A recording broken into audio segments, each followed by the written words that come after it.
They say success shows you who your real friends are. I thought I had it all, a growing business, a loyal best friend, and a loving wife. But one day, I discovered the truth. My best friend wasn't just after my company. He was after my wife, too. His name is David. We met in college and built everything together, late-night projects, crazy ideas, our dream business. He was more than a friend. He was a brother. And when I married Sarah, he was there, smiling like he truly supported us. Life felt like a dream. The company grew, the money came in, and I believed I was sharing it with people I could trust most, my wife and my best friend.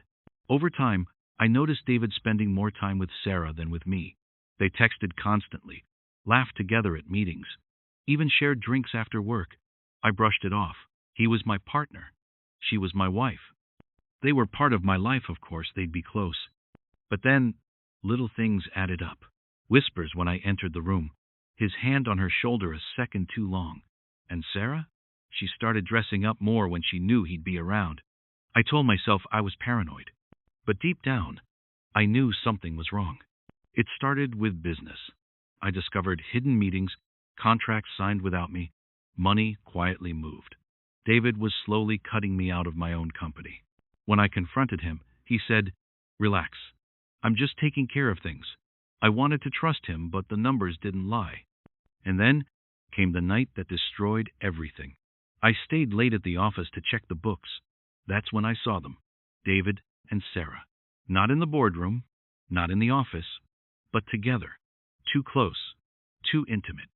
My wife, with my best friend. I confronted them right there. My voice shook as I asked, "How long?" Sarah broke into tears. David didn't even flinch. He looked me straight in the eyes and said, "You built everything, but now it's mine.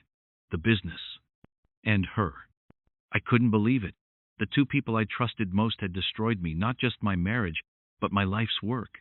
Sarah whispered, "I didn't mean for it to happen." But her hand stayed in his. That told me everything. It wasn't an accident. It wasn't weakness. It was a choice. And they had chosen each other over me. I walked out that night with nothing but anger and despair. My wife, my business, my best friend, all gone in one moment. Weeks turned into months of emptiness. I couldn't trust anyone. I couldn't even look at myself in the mirror. Everything I worked for, everything I loved, had been stolen. Family gatherings stopped. Friends disappeared. No one knew what to say. And I felt like a ghost, watching the life I built crumble into dust. But here's the thing about betrayal.